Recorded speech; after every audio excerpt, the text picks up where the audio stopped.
Hi, my name is Eric Willison. I'm an Ohio attorney and I've been practicing in the area of Ohio landlord-tenant law since about 1996.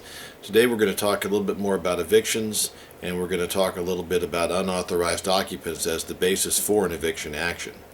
Now, oftentimes you will have a tenant who moves into a place, and then shortly thereafter a friend comes to live with that tenant, or two friends come to live with that tenant, and oftentimes the tenant may be taking money from those persons to basically help offset the rent that he or she is paying. Now, the landlords don't necessarily want this to happen for several reasons. One is that when you're renting out to just one person, then there's only a certain amount of wear and tear on the premises. When you're renting out to two or three, the wear and tear is increased. Secondly, if the landlord has not approved the two or three other persons that have come into the premises to live, then that landlord does not know who's in his or her premises. Rental property could be worth $100,000, $200,000, $300,000, and it always behooves the landlord to do a check on who's going to be living there. Another reason would be that these persons may be creating a disturbance and disturbing other tenants of the landlord or the tenant's neighbors, which would be a problem for the landlord. So there are many reasons why a landlord would not necessarily want extra people in the premises. Now, if there are unauthorized persons living in the premises, then that would be a violation of the lease agreement.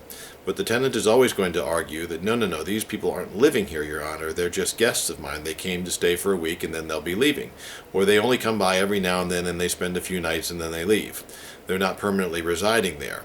If the court were to find that that's true, that the tenants are not actually permanently residing there and they just show up every now and then leave, then that would not be a violation of the lease's provisions against unauthorized people living there.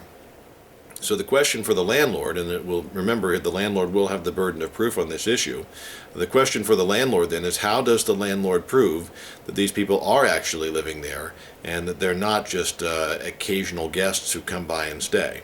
One thing would be to check to see whether those people have keys or not. Another thing would be to check to see if those people receive any mail at the premises. Another would be if during the court hearing those people are brought to the stand, the landlord can ask the tenants, where do you normally live when you're not here?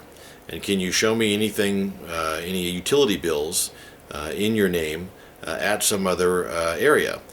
So if they can't show a cable bill or can't show an electric bill showing a different address on it with their name as the person responsible for, then that could be some evidence that a judge or a magistrate could use to conclude that maybe these people are actually staying there.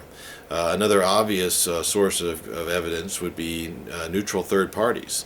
If there are other tenants in the premises, other tenants in the apartment complex or in the area, who can say, look, Your Honor, I see those people going out all times of day and night. This is just where they stay. Where do they park their cars? Where are they registered to vote? There's also issues where you can ask about things like, where are important documents sent? What's the address on the driver's license of the unauthorized occupant?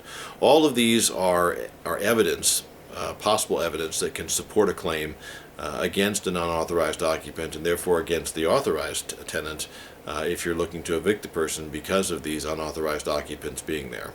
So the key for the landlord is to put himself or herself in the position mentally of the unauthorized occupant and say, if I was living in this place, what documents would I not have, and what documents might indicate that this is in fact where I live.